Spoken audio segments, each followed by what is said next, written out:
Well, welcome everybody to episode number 14 of the Market Work podcast. Today, we're excited to have Zach Brunson join us today. Zach, um, he's doing some cool stuff with his company Zotech, and we've known Zach for a while. Consider him a friend, and he's helped Merck develop in some ways to what we are today. So, welcome, Zach.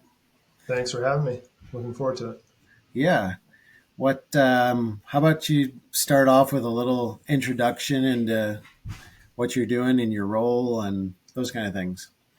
Sure, yeah. So, like Kyle said, I don't even know what year it was that I was doing some work initially for you guys. I have to think back. I was probably like 2016, 17, Yeah, I was going to 18, say somewhere in 16 or there. 17. Yep. Yeah, so did some work actually with these guys previously after sort of leaving a corporate job, went out and started doing some work on my own.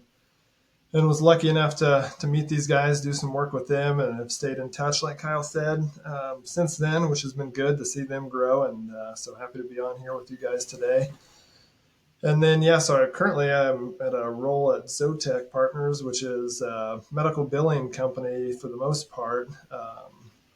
Technology related to that, so revenue cycle management. And then my role, though, I work in our practice management division. So a lot of our clients or smaller, not big enough to really have their own administration. So that's where myself and others like me come in to help these guys run their guys and girls come in to help run their practice and take the administrative burden off them as much as possible. Because these guys running the group are also practitioners, so it's a busy life for sure. So that's what I'm doing now, and it's been really good. I've only been there a little over a year, Hmm. but learned a lot, and it's really been a great role for me. Kind of culmination of a lot of experience I've had. We'll get into that later, but it's been a really great fit, and it's good. So Yeah, that's cool. Are you? Is it mostly clinics then? Is what you were saying? well, really the kind of the specialties that Zotech gets into for medical billing are generally hospital based things. Some of them aren't, but like we have a lot of radiology, anesthesia, so a lot of like hospital-based groups that really don't have Okay. like any kind of like most of them are based in the hospital somewhere. Radiologists obviously these days can do some remote work. Hmm. Also, so they don't even really have office space. They don't have a clinic, so it's really that kind of speaks to the fact that they don't necessarily have administration either if they're a smaller group. Um, Yeah. so No, that makes sense. Um, yeah. Why don't we? I mentioned a little bit about what you've done with us in the past, and one of the things that I was always impressed with, and it reflects into some of the things that we do, is how you're like the Excel guru. So maybe tell a little bit about how that came, how that came together, and then we can talk a little bit about some of the stuff that's stemmed from that inside of our company. Yeah, that sounds good. Yeah, I think honestly, I was thinking back on that is probably where I really started becoming the guru of sorts, I guess. And Excel was one of my first roles. My first role out of college, I worked at a medical lab doing project management, and I used Excel a little bit for tracking some things, but like not didn't have a huge need to use it. Was definitely a light user, and then got to TriMedics, which is a clinical engineering company, as you know, and Mhm. really kind of dealing with this, not the same, but similar data to what you guys have, which was all medical equipment inventory at hospitals. Mhm. And so we just had tons of data, and the group I was in was doing pricing related work for our service of the equipment to the hospitals. So we had to pull inventory data regularly and update people's service price based on what was in their inventory. And so there were processes, and it was all Excel based. And so I got in there and tried to make things better. And it was really, I guess, like most things, right? You get into it based on necessity, and then I liked it too, but it was just like we can't operate like this. It's not sustainable. So trying to do things a little bit more at scale, a little bit. Obviously, it gets rid of some errors, right? The more you build things out, and you're not just doing kind of one-off spreadsheets. It's not for a company the size they were. It's like we got to improve our processes here. Um, So that was probably the first thing, and then everywhere I've been since then is just built on that a little bit. I think I am pretty good at Excel, but I feel like I've stopped short. Now everybody's like, oh, SQL and all these things. I'm like, yeah, I don't really do that, but like I'll take it so far, and then if it gets to that point, I'm like, yeah, you're going to need somebody else to do that. Yeah. Well, if you're better than you were, then I mean, the levels of you're like fourth degree black belt or eighth degree at this Yeah, point. yeah. Yeah, So, definitely. I think it's like I said, you have to be in a role. You have to like it, obviously, and then you mhm. have to be in a role that really requires a lot of it. I think you just got to live and die, and then you kind of know. I think for me, the thing is always knowing what's possible. If you know what it can do, you're like, I know it can do it. I just need to figure out how to do it. As opposed to some people, just you don't know what it even can do, so you don't know where to start. So and I don't know. Maybe I have some kind of weird matrixy brain where I just like think of data. All right, how should this be? How do you set this up? To make it do Yeah, what you want it to do. Have you had yeah, the opportunity to mess with any other tools like Power BI or anything else? Yeah, I mean a little bit. Um, Power BI a little bit, but same thing. I mean, I don't know. I've worked with a guy before, and like I see. I mean, I definitely see there's benefits, right, to Power BI and SQL and getting things in databases that just runs faster, right? Like Excel isn't necessarily made to be like a data warehouse. It's an analytical thing. But I guess most of the places I've worked, I haven't necessarily had like the quantity of data to where I needed to like go one step further to put it in something like that. Like I guess I could kind of get the benefit that I needed without going there. Um, but I've worked with other like BI groups and different roles, and same thing. Luckily, I've sort of had people, like, hey, I know this would be better if you did it in this. Can you do it? And it's like it's kind of the same language too. Like even SQL, like I can read it. I can figure out what's going on, but I'm not necessarily going to come up with it on my own. So Yeah. yeah. yeah, Well, just to segue on some of that stuff, some of the things that we do for our customers today, we can thank Zach for helping materialize that. Kobe, you're familiar with things like our asset quality index and Yep. some of the reporting and graphs, and Zach built so much of that in. So, if there's any customers that are listening, and you like the data that you're getting from us, a lot of it stems from Zach right here. So we appreciate that, and it continues to evolve. Kobe's actually been taking some of the stuff that you built out the basis of, and doing some other things with it. So it's always been exciting, and looking forward to where it goes from here too. yeah. Actually, that's a good story and a bad story. I don't want to say bad, but so one lesson I learned. So when you're a consultant, right? You're working for yourself and you do, I mean, you guys kind of do this, right? I mean, you're doing jobs for people essentially, right? Yeah, So when you're doing that, the rule is you don't really want to sort of ruin your own rates. So like if you bid something, you don't want to bid it hourly or whatever. You want to bid it as like a project, because if you continue to do projects, right, you're going to get faster. And the yeah, only person that benefits from that if you're hourly is the customer and not you. So it's like you want to just say, hey, what do you want me to do? And like, okay, yeah, I'll do that for $200, right? And then you do it once, and it's great. You figure it out, and then by the fifth time, you've done it in half the time. So then you're doing well, and the customer's still happy because they're just paying the same rate that they agreed to. yeah, But if you do that, as a consultant, but I think what it reminds me of is I remember the way it started. Wade was he was asking for certain things, and he would ask for something and they'd ask for something else. I'm like, what we need to do is, you guys have all this data, we just need to put it all together, and then you don't like it doesn't create new projects, right? It's like it's all there. You have a new question, it's already put together. All you have to do is go filter it or slice it or whatever. yeah, Yep. It's not like, oh, we mined it for data point A, B, C, and D 2 months ago, but now we want E, F, and G. That's why you put it in the database, right?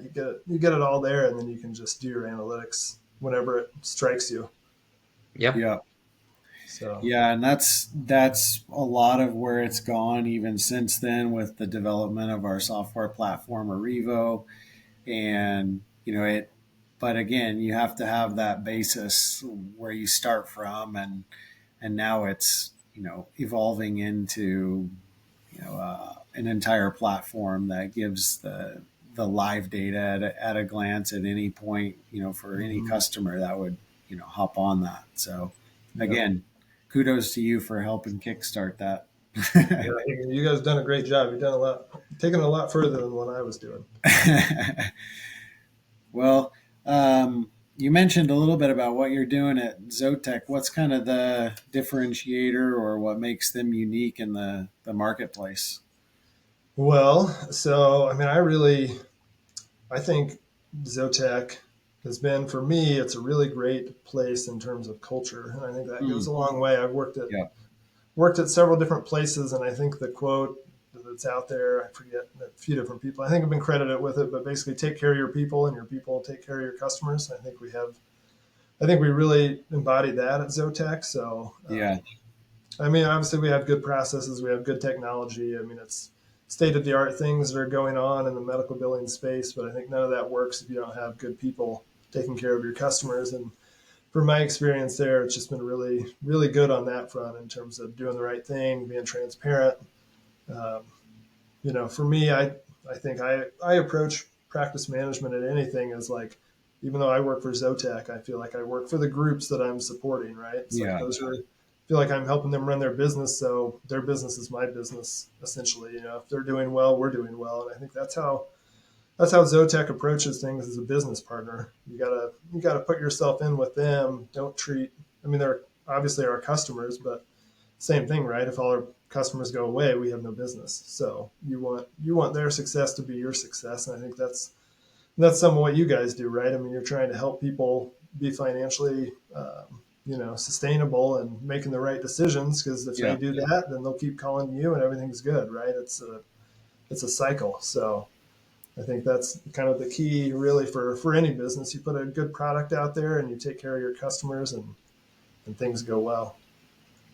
Yeah, 100%. And a friend of mine that was also on the podcast, one of the early episodes, said something very similar. He said, "You take care of your internal customers, like your employees and your vendors and things like that, and they take care of the customer."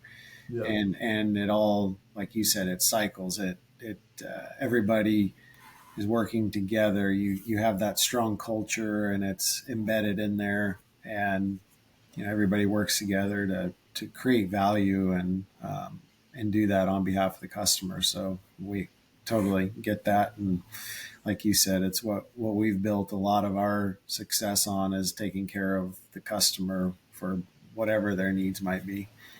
Yeah, and I think similarly, other things that you guys are doing with Revo and doing different things, you're adapting, right? I think we're in the same Mm-hmm. boat. The other big key is you can't just, it's one thing to have a good relationship and try to take care of people, but part of that is you got to be looking out for what's ahead. And I think in our both of our worlds in healthcare, obviously things change constantly, and Mm-hmm. the challenges are significant. So trying to be on the forefront of that and trying to essentially lead our clients and help them navigate those waters is another big part of it. Yeah, for sure. There is a lot of change, especially with all the new data things and AI and all of that kind of stuff that's coming. It's there's a lot to take in and and make decisions around.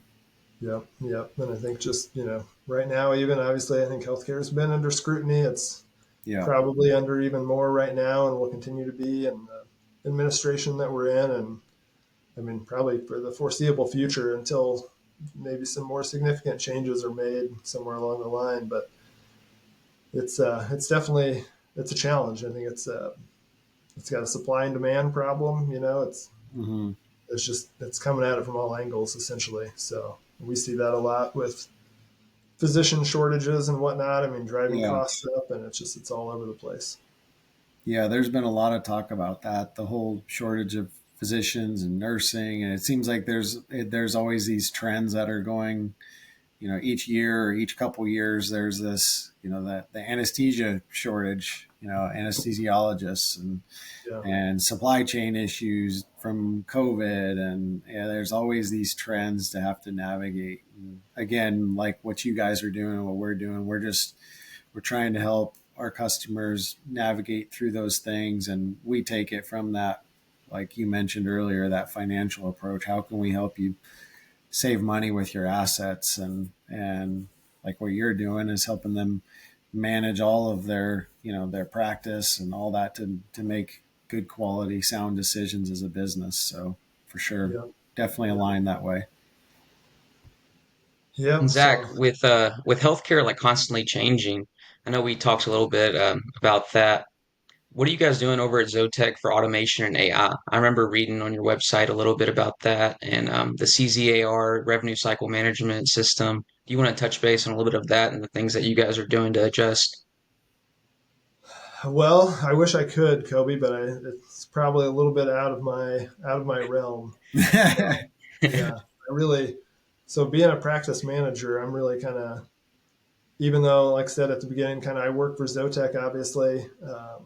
I'm really more like an administrator for the groups, and so I only get into, we have meetings, right? We have town halls. They share product stuff, and I read things and I go to things, and um, but I guess I haven't absorbed that much of that yet to be able to probably speak to it. But I think, just like anything else, I think the payers are obviously using AI to some degree. I mean, that's been out in the news for good or for bad, and so I think there's opportunity for us to use it, and I mean there's opportunity for everybody to use it. I don't know if you Mhm. guys have read any of the stuff. I've read a little bit because so many of our groups are radiology. Mhm. If you think about radiology, and even like we have some pathology groups, some of these ones where you're looking at images, right? I mean, it seems like it's a prime candidate for AI because you can feed it all these pictures and feed it results and let it get smarter, right? Yeah. Um, so I just think, regardless of what we're doing, it'll be really interesting, I think, to see what AI does in general to healthcare over the next 5, 10 years. Just because there is that shortage, right? And I think I've watched some physicians that have been clients of Zotec, some other things I've read. It's going to take a while, right? I mean, you and Mhm. I don't want to go in and have imaging and be like, well, AI says it's this. I'm like, yeah, all right. I'm like, I'd rather still have maybe some guy with 20 years of experience also. But even some of them have said that, like, hey, sometimes if we can't get an extra set of eyes, I wouldn't mind running it through AI. Like, I'll do my thing and then let's run it through there. Maybe I'll catch something at the worst, it'll do nothing different because I'm going to be the primary read, or maybe I'll catch something that I didn't see. You never know, right? I mean, Mhm. there's an element of fatigue to all work, obviously. So, even something like that, can it lead to better outcomes just because you can layer it in there for low cost eventually and say, Yeah. okay, it's been taught, it's a software program, it's not cheap, but it's not as much as a radiologist's salary. So like, let's just pump things through there, see what happens, and we can just have one extra layer of quality, basically a quality check. Or can it do lower level things, right, and get that same 20-year experienced radiologist, you want him reading complex stuff, so take away some of that fatigue of some of the things that really maybe don't need to have that level of a read, and you can help to alleviate some of that shortage. And I think wherever AI can help with any of that stuff, whether it's, like I said, volume reduction or just like increase in quality or both, for hopefully minimal cost in the long run, right? Technology tends to get cheaper, not more expensive, as we Yeah. refine it and everything. So Yep. that's, I guess, not an answer to your question, but just I do think AI is, I mean, in all sectors, but especially in healthcare, because there's such a huge need for something to help. It'll be interesting to see how all that goes. Yeah, definitely. I mean, with us and some of the things like I think of is AI and almost business and health. And that's the way that I kind of think about it. But you introduced something completely, I would have never thought of that from my standpoint, but from your mindset of a practice manager, that's something that, you think of. So I thought that was really cool. Something else I have too with you being a practice manager is I'm sure you have to cultivate like a lot of relationships. How do you go about that? Going inside of, somewhere different and it's like, hey, I'm here. Basically, I got to tell you Um, stuff. yeah. Yeah, I think it's just like anything else. You just kind of get in there and you get into, I mean, you just kind of show up one day and you're like, hey, I'm going to help you run your business. And you just start doing it. And, I mean, in theory, like they could fire me. They could be like, hey, my boss at Zotech, like Zach's not working out. Give me a different practice manager. But it's not like they interview me, right? So, like to some degree, unless they really don't like me, they're going to stick with me. But obviously, what I want them to be is they want me.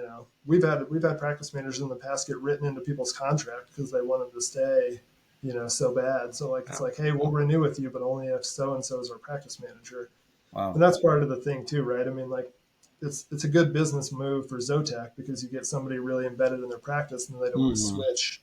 They're going to switch billing companies potentially as easily if they know they've got a good practice manager situation and that kind of thing. But I don't know. I think it's like anything else. I tell new people, young people, like it sounds cliche and obvious, but it's like if you show up, right? Like you respond to people. I mean, that's a big pet peeve for me too. If I send an email and you just don't respond, it really irks me. It's like I know you see it. Even if you Me don't too. have time, even if you don't have time, just tell me you got it and like give me like a rough like, hey, I'm going to be busy for a week, but I can get it to you, or like just acknowledge it, right? So acknowledgement is big. Sounds really Yeah. obvious. Responding, letting people know you're working on stuff, and then again, like obvious things, follow through, right? Do what you say. Say what you're going to do, and do what you say, right? So follow through, getting things done, having attention to detail, basically, being organized, like all things that sound easy, but those are the things that really build that trust. And they Yeah. feel like, hey, I can kind of relax. Like, sometimes they might be like, oh, I got to really be on it because if I'm not, something's going to fall through the cracks. So if you can show them that you're really on it, then they can relax. Then that's when they really start to, I think, feel that relationship and also just feel like it's a good situation that the business is in a good place. So They can dive into their expertise. Like if you're saying it's a radiologist or something, that's when they can go, you know, full in on being a radiologist and have less yeah, of that aspect of the business to worry about or billing or whatever it might be that's hanging over their head. They can just dive into their expertise and get better and deliver better results too. yeah, exactly. That's my goal. Is like I want them to do as little administrative work as possible because they have a full time job and it's not that, and my full time job is that. So it's like don't anything I can do, I should be doing, and you should not be doing it. Yeah. So it's that really customer service mindset, right? That's big too. Like, hey, stop, don't do that. I'll do it. Just Yeah. taking that work from them is big. Yeah, we get that totally. That's something that we live and die by all the time. That's woven into the very fabric of Merck. So Yeah. get that. Um, a little bit on the relationship thing and how you've uh, developed in your career. What's some advice you would have told yourself as you started all this, or wish that somebody would have told you, and when you were starting to get into healthcare and getting to where you are now? Yeah, that's a good question, Kyle. I've been thinking about that, and I don't. From a professional standpoint, I mean, I've had kind of an interesting road. I started out was going to do healthcare. I was in physical therapy school originally, and then Oh wow. decided not to do that. And at the time, that was largely just because my wife's in healthcare also. So like we were both Yeah. in grad school, and I was like, I think I need to go get a job. Like we're just both taking out loans, and we're both in school, and I just wasn't. I was a lot of my friends were business majors, so they were working, and so I went out and kind of, I got lucky. I got a really good job. They got me some exposure and kind of lasted me while I went back to business school in the evenings, and then have transitioned. Always stayed in a healthcare related Hmm. sort, business role related to healthcare in one degree or another. And So looking back, I mean, like professionally, I don't know what I would say to myself other than be patient, maybe. Yeah. Like there were probably a few times that I got a little antsy and, explained it as being bored. And so I wanted to move on to a new role. And most of the time, I think that was for the best. There was maybe one or two that I should have, stuck with maybe a little bit longer. But I don't know. I think it all worked out well. Like I said, I think for whatever reason, right? I did the stuff with Trimedics and facilities management, which was Hmm. pretty interesting stuff, and it was a good way to kind of get into healthcare a little bit. And then after that, working with you guys, and then I went and did some like healthcare consultant type role at a CPA firm and did a little bit of tax. I did a little bit of kind of similar stuff to what I do now. Yeah. Did a lot of benchmarking, which kind of got back to the Excel guru stuff, which was Yeah. fun. And then after that, I was at IU Health, so I got to actually see the hospital side of things, and it was all revenue management and revenue cycle. So then now I come to this billing company and practice management. It's like, sometimes you like, if you could write a job description to fit your resume, it was essentially what this was. And I'm like, I don't know how this worked out, but it's like I did all these things like progressively, and it worked directly into what I'm doing now. I got my CPA a few years ago.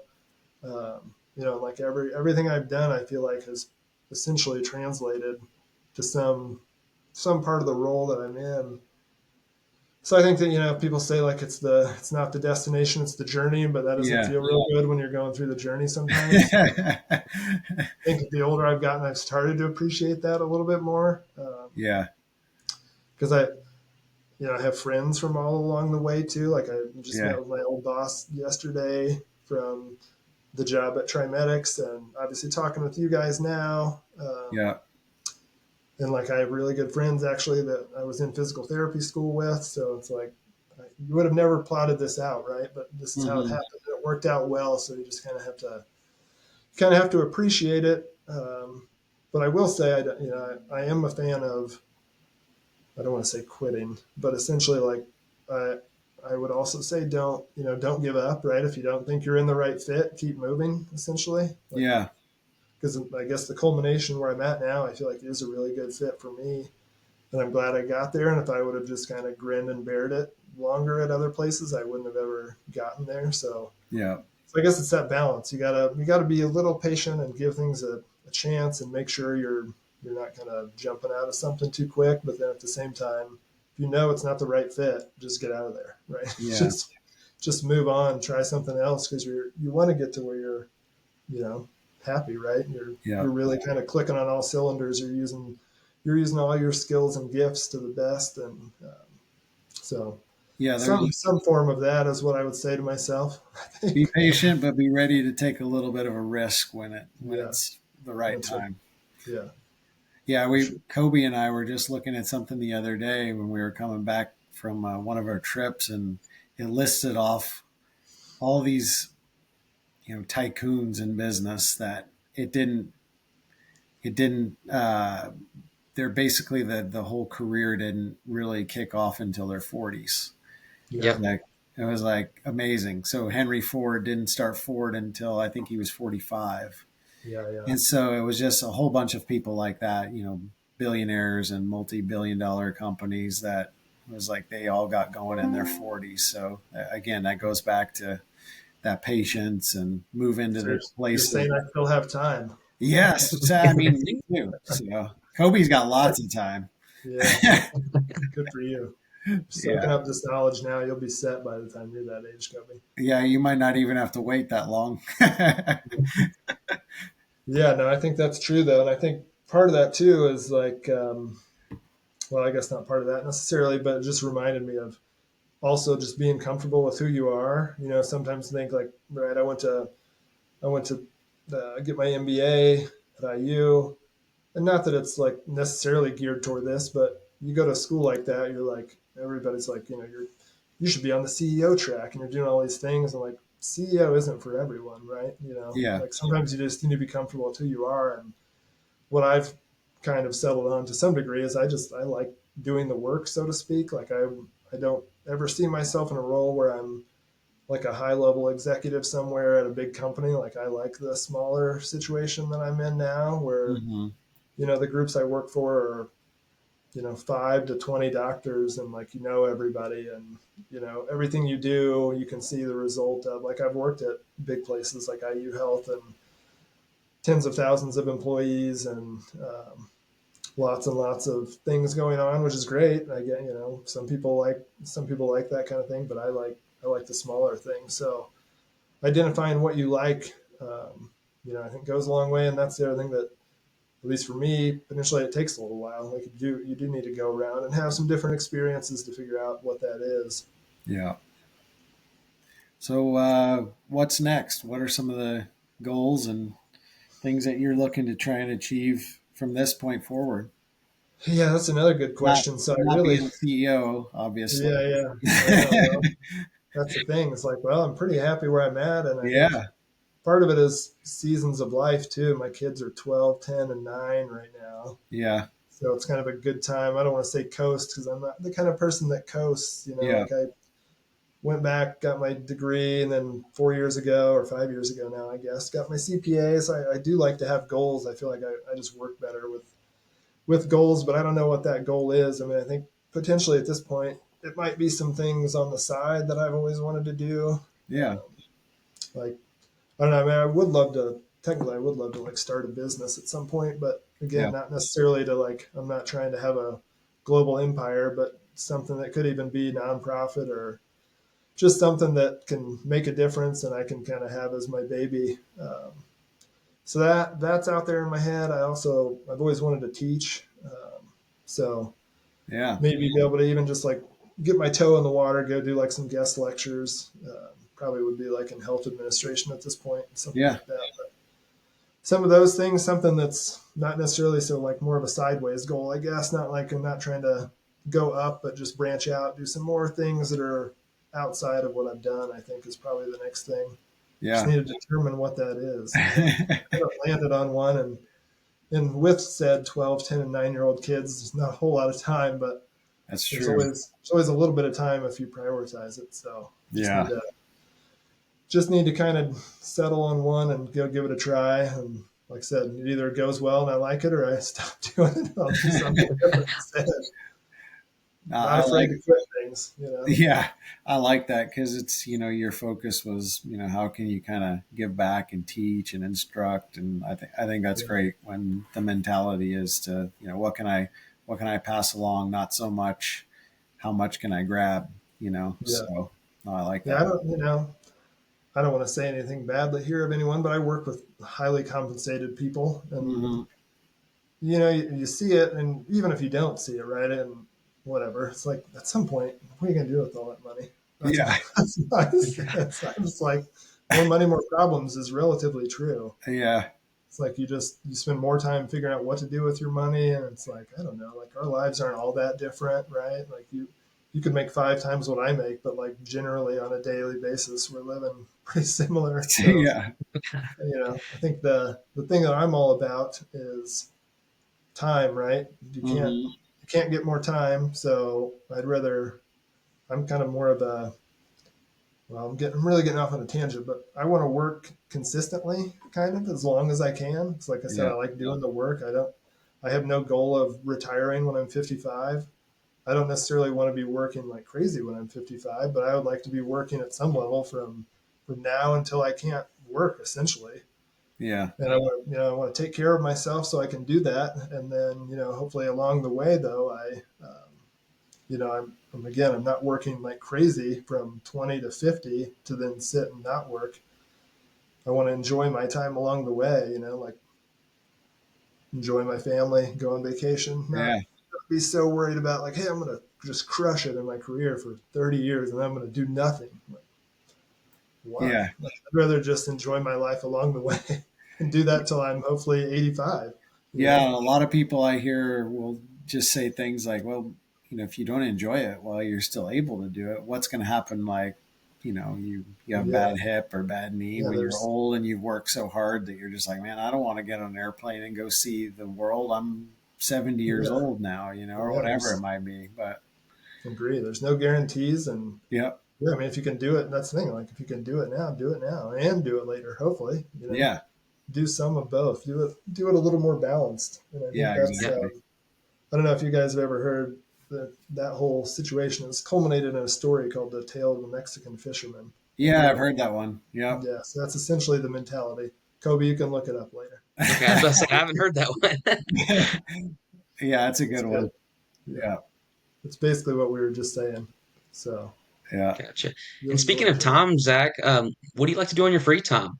You like, as far as you like to play golf, like to travel? I mean, Yeah, so I like to play golf a little bit. I like to fish. I like to do a lot of home renovation things, for better or for worse. Like I like them, and then I get burnout periodically. It's never ending, and so it's double-edged sword. I like things to look nice, Yes. but the way you make things look nice is to make them look really terrible for a period of time. So Yeah. I think that's the drag for me. It's like, oh no, I got to get this done. I can't stand looking at this mess. Yep. So that kind of stuff. And then I've gotten into running a lot. Like I was in physical therapy school. I've kind of been into fitness for a while. Kyle, I think you are as well. Yeah. But I've taken up running a little more seriously. I ran 2 marathons in the last year. Did you run the Indy? No, I ran Carmel's marathon last year, Okay. last April, and then actually we were on spring break this year doing some stuff. So I scheduled one in California. I ran Oh, about nice. a month ago out there, and that one actually kind of destroyed my knee. So now I might be taking a hiatus, but it's been good. I mean, it's been a good kind of a thing again with the kids to like have something that is kind of my thing that I go and do for just. I don't spend a ton of time doing it, but just have a little bit of time to go out and do something that's kind of a true hobby, I guess, that I do. That's probably Yeah. the biggest one, and it's been really good. Yeah, those are. I was going to run the Indy last year, but I had some nagging knee pain throughout the summer and just couldn't make it work. But Yeah, yeah, those times that you work out or you're running or something like that, it's those are some of the times that like my thoughts are the clearest. So I like doing yeah, that. Just I'll go out for a run for 3-4 miles and it's like all of a sudden the ideas start flowing. So it yeah, is you kind of get away from the tasks of the stuff of home life and you get away from your desk and it seems like the creativity starts to flow too. So that's what I like about it as well. yeah. Well, and it's just been so I've never been. I mean, I'm pretty disciplined, but I've never been a huge morning workout person, but I've Yeah. transformed into one because I really like to run first thing. And it's been a good lesson in like the way you prioritize things, the way you get things done is Yeah.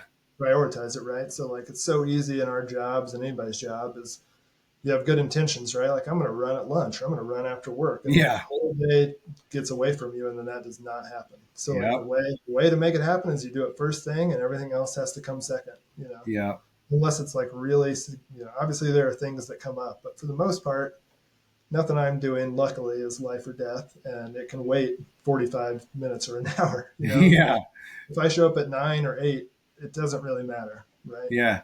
Like as long as I'm getting stuff done and it's still timely, it's no big deal. So I've learned to just say, okay, do the thing that's most important to you first, and then carry on from there. Because otherwise, at least my personality is, it's really hard to drop stuff once you get into it. So Yeah. I'd rather yeah, just get it over, not get it over because I enjoy it, but just Yeah. get it done, get it taken care of, and then you go on with your day. And like I Totally. said, I think it makes you think better. I would highly recommend it for. It Yeah. doesn't have to be running, but any kind of physical activity to Yeah. break it up, especially because so many jobs. I mean, you guys get up and move around, but so many jobs are, just way too sedentary. Yeah. yeah. Breaking those up is definitely a key. No, I can concur on the uh, setting it out to say, hey, I'm going to do this at lunch or do it in the evening, and then all of a sudden meetings run long, or you have obligations with your kids, and before long you're like, well, it's been 4 days since I was going to do what I said I was going to do. So I'm working on that whole morning thing here, and I'm going to start getting some Yeah. more discipline to get that going. So Well, and I mean, it's weird how things relate to each other, but the other thing that I've been doing more of, so with running, I use an app, right? And it tracks everything for you. And it's awesome because I yeah, love data. And I'm like, yeah, all these numbers now, but it's awesome because it's motivating too, right? yeah, And you can see your progress, and then you kind of like make yourself many mental goals.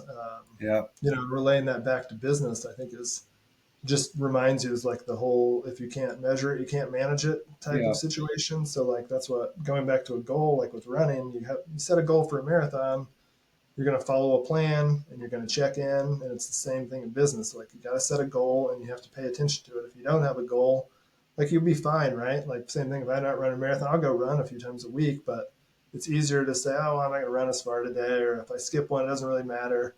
But if you're on a plan and you've got a box where it's like, hey, you were supposed to do this and you didn't, like, okay, same thing when you're doing anything with work or whatever, the more you can, I think, track it. Again, it sounds really obvious, but it's like one of those things, just like anything else, easy to say, hard to do. Yeah. Yeah. Taking the time to slow down, track it. Are you staying on track? Do you have a good goal?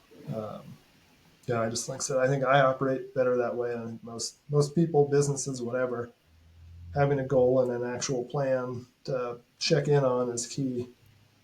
Yeah. Yeah, It's just, definitely. I agree with that. I mean, I feel like it also adds an aspect of accountability where you kind of look at it and it's like, oh, I didn't do this today. I didn't check off this box. Instead of saying, I'm gonna go run this week, or I'm gonna run 3 times this week, 3 miles or whatever it may be. So Yeah. that sense of accountability is what I really like. Yeah, and I've even been like I used to do. So I've been doing so much running, and then I would be doing weightlifting, but I didn't track the weightlifting. So I'm just like, well, it's more like a supplement at this point. Like running is my primary thing these days, and I wasn't really tracking the weightlifting, and I'm like, that's dumb. Like, why am I tracking one and not the other? yeah. So, like, all right, just get out a notebook, start keeping track again. Make sure you're progressing. Otherwise, you're just kind of like you're doing something, but it's not really taking you anywhere. Yeah. So, Oh, great.